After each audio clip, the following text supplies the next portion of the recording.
As forças sutis da natureza. Yogi Rama Prasad. 1. Os tattvas. Os tattvas são as 5 modificações do grande alento. Agindo sobre Prakriti, esse grande alento lança em 5 estados, que têm movimentos vibratórios distintos e que desempenham funções diferentes. O primeiro estado que aparece durante a fase evolutiva de Parabrahm é o Akasha Tattva. Vem em seguida na ordem respectiva o Vayu, o Terras, o Apa e o Prithvi. Eles são também conhecidos pelo nome de Mahabhutas. O vocábulo Akasha é tomado geralmente por éter. Entretanto, por infelicidade da ciência moderna, o som não é considerado como uma qualidade distinta do éter. Alguém pode supor também que o meio moderno da luz seja idêntico ao Akasha. Isto é um erro, creio eu. O éter luminoso é sutil, Terras Tattva, e não o Akasha. A todos os 5 sutis tattvas podemos, sem dúvida, chamar éteres, mas não é acertado, sem epíteto característico, empregar o termo éter para designar o Akasha. Podemos chamar Akasha o éter sonoro, Vayu ao éter tátil, Apas ao éter gustativo e Prithvi ao éter olfativo.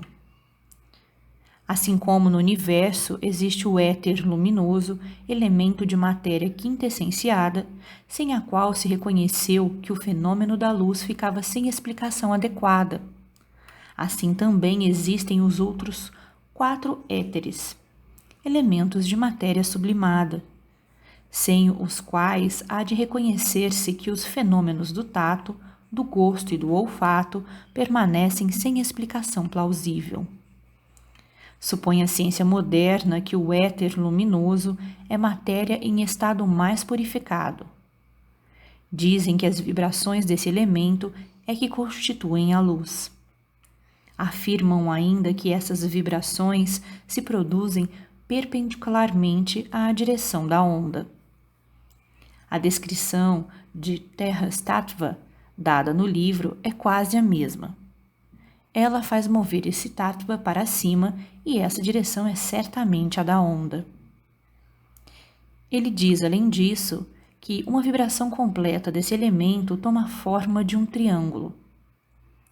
Suponhamos nesta figura que A, B, seja a direção da onda, BC, a direção da vibração. CA é a linha ao longo da qual o átomo vibrante deve voltar à sua posição simétrica sobre a linha AB, pois que, na expansão dos arranjos simétricos dos átomos de um corpo, não se mudaram. O Terras Tattvas dos antigos é, portanto, exatamente o éter luminoso nos modernos, no tocante à natureza da vibração. Não há, entretanto, na ciência moderna, nenhuma concepção mais ou menos explícita dos 4 átomos seguintes. As vibrações do Akasha, éter sonoro, constituem o som. É inteiramente necessário conhecer o caractere distinto dessa forma de movimento. A experiência da campainha num sino pneumático prova que as vibrações da atmosfera propagam o som. Outros meios, entretanto, tais como a terra e os metais, transmitem o som em graus diferentes. Deve, pois, haver em todos esses meios qualquer coisa que dá origem ao som, a vibração que constitui o som. Essa qualquer coisa é o Akasha hindu. Nota de rodapé. Poder-se-ia lembrar ao leitor o fenômeno do telefone, e melhor ainda, o do fonógrafo. É claro que os raios que transmitem o som neste último não são os raios visuais do Sol. São seguramente raios auditivos. Os primeiros raios são as vibrações do éter luminoso. Que são os segundos? As vibrações, sem dúvida, do éter sonoro, as constituintes de prana hindu, chamado Akasha. Retornando ao texto. Mas o akasha, da mesma sorte que o éter luminoso, tudo penetra. Por que razão não se faz o vácuo na campana? O fato é que devemos estabelecer uma diferença entre as vibrações dos elementos que constituem o som, a luz, etc., e as vibrações dos meios que transmitem aos nossos ouvidos essas impressões. Não são as vibrações do éteres, os tattvas sutis, que causam as nossas percepções, mas as vibrações etéricas transferidas a meios diferentes, que são outras tantas modificações na matéria grosseira. As Stula Mahabhuta. O éter luminoso se encontra tão presente num salão sombrio como no espaço ambiente. O menor espaço no interior das próprias paredes não se acha desprovido dele. Para este, a luminosidade do exterior não está presente interiormente. Por quê? Porque a nossa visão ordinária não percebe as vibrações do éter luminoso. Ela não apanha senão as vibrações que o éter penetra. A capacidade de vibrar etericamente varia com o meio. No espaço exterior à câmara escura, o éter leva os átomos da atmosfera ao estado conveniente de vibração visual e um grande desenvolvimento de luz se oferece à nossa vista. Dá-se a mesma coisa com qualquer objeto que vemos. O éter que penetra no objeto leva os átomos desse objeto ao estado conveniente da vibração visual. A força etérica que a presença do Sol dá ao éter que penetra em nosso planeta não é suficiente para provocar o mesmo estado na matéria inerte das paredes sombrias. O próprio éter interno, separado do éter externo por essa massa inerte, acha-se privado de tais vibrações. A obscuridade da câmara é assim a consequência da ausência do éter luminoso. A chispa que sai pela campana possui, em certo grau, a possibilidade de ser posta em estado de vibração visual, transmitida primeiramente ao éter externo e por ele ao olho. Não se daria a mesma coisa se empregássemos uma campana de porcelana ou de barro. É a possibilidade de ser posta em estado de vibração visual, que no vidro e nos objetos análogos é chamada transparência. Voltemos ao éter sonoro, kakasha. Cada forma de matéria grosseira possui até certo ponto visível, segundo as formas, o que podemos chamar de transparência auditiva. Nota de rodapé. Seria mais lógico chamar-lhe, por analogia, transaudiência. Nota do tradutor. Retornando ao texto. Cabe-nos agora dizer alguma coisa sobre a natureza das vibrações. A tal respeito, é necessário compreender dois pontos gerais. Em primeiro lugar, a forma externa da vibração assemelha-se à cavidade da orelha. Ela transforma numa folha pontilhada a matéria que lhe é submetida. Esses pontos são pequeninas saliências que se elevam acima da superfície comum, de maneira que produzem na folha cavidades microscópicas. Afirma-se que a vibração se move por acessos e caprichos, sankrama, e em todas as direções, sarvatogama. Quer isto dizer que o impulso recai sobre si mesmo, ao longo do seu primeiro caminho, que se acha de todos os lados, relativamente à direção da onda. O leitor compreenderá que, em meios grosseiros, esses éteres produzem vibrações semelhantes às suas. Por conseguinte, a forma sob a qual as vibrações auditivas põem o ar atmosférico é a de um verdadeiro novelo de vibrações etéricas. As vibrações do ar atmosférico descobertas pela ciência moderna são semelhantes. Chegamos ao éter tátil, vayu. As vibrações desse éter são descritas como sendo de forma esférica e o seu movimento em ângulos agudos com a onda. Tiryak. Tal é a representação dessas vibrações sobre o plano desta folha. As observações feitas acerca da transmissão do som, no caso do akasha, têm aqui aplicação da mesma forma, mutatis mutandis. Afirmam que o éter gustativo, apas tattva, se parece em corte com uma meia-lua. Pretendem também que ele se move para baixo. Esta direção é contrária à do éter luminoso. Esta força provoca, portanto, contração. Eis aqui como representam no papel as vibrações do apas. Havemos de examinar o processo da contração quando chegarmos às qualidades dos tattvas.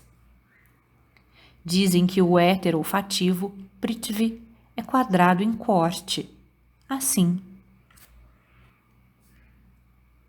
Este se move no centro. Não se move em ângulos retos, nem em ângulos agudos, nem por cima, nem por baixo, senão ao longo da onda. A linha e o quadrado estão no mesmo plano. Tais as formas e os modos de movimento dos 5 éteres. Cada um desses dá nascimento a uma das 5 sensações do homem. 1. Akasha, éter sonoro, ouvido. 2. Vayu, éter tátil, tato. 3. Terras, éter luminoso, visão. 4. Apas, éter gustativo, paladar. 5. Prithvi, éter olfativo, olfato. No processo da evolução, esses éteres coexistentes, conservando ao mesmo tempo as suas formas relativas, gerais, primitivas, contraem as qualidades dos outros tattvas. Conhece-se isto sob a denominação de processo de Panchkarana, ou divisão em 5. Se tomarmos como faz o nosso livro, H, P, R, V e L, por símbolos algébricos de 1, 2, 3, 4 e 5, respectivamente os éteres, segundo Panchkarana, assumem as formas seguintes. Imagem. Uma molécula de cada éter, composta de 8 átomos, possui 4 do éter principal e 1 de cada um dos restantes. A tábua seguinte mostrará as 5 qualidades de cada um dos tattvas, conforme Panchkarana. Imagem. 1H, som ordinário. 2P, som levíssimo, contato um tanto frio, sabor ácido, cor azul celeste, perfume ácido. 3R, som leve, contato quentíssimo, sabor cálido, cor vermelho, perfume quente. 4V, som pesado, contato frio, sabor adstringente, cor branco, perfume adstringente.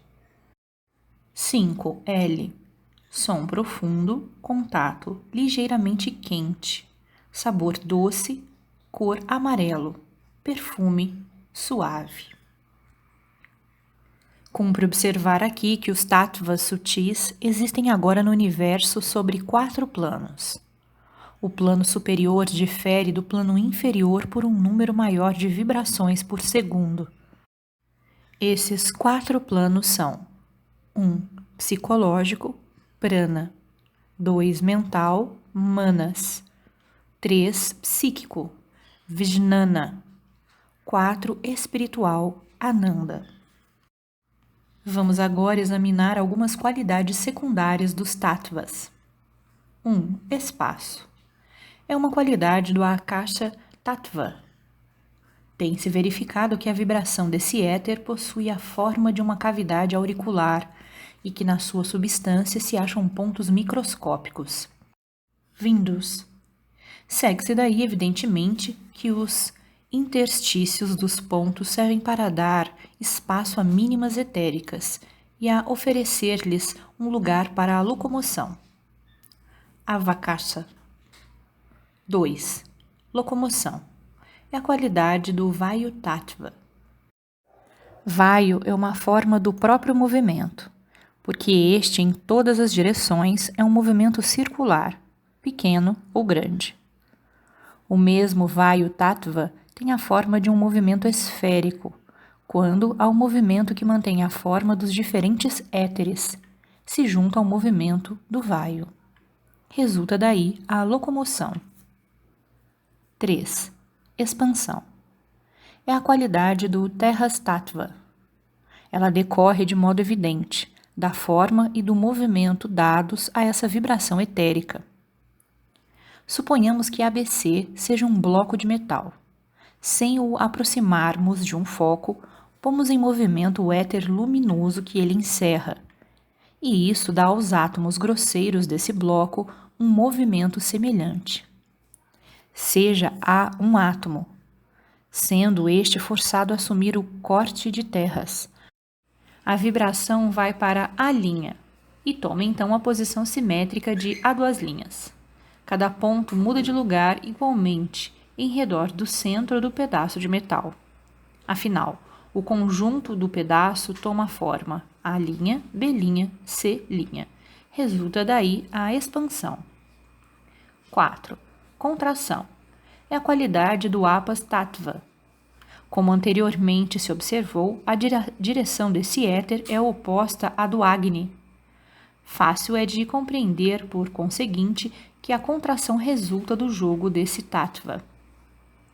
5. Coesão. É a qualidade do Prithvi Tattva. Este, como há de ver-se, é o inverso do Akasha. O Akasha dá passagem à locomoção, enquanto que o Prithvi lhe resiste. É a consequência natural da direção e da forma dessa vibração. Ela preenche os intervalos do Akasha. 6. Doçura. É uma qualidade do Apas Tattva. Como os átomos de todo o corpo em contração se aproximam e assumem a forma semilunar do Apas, eles devem facilmente deslizar, um sobre o outro. A mesma forma assegura aos átomos um movimento fácil. Isto nos parece suficiente para explicar a natureza geral dos tattvas. As fases diferentes da sua manifestação sobre todos os planos da vida serão retomadas em tempo oportuno.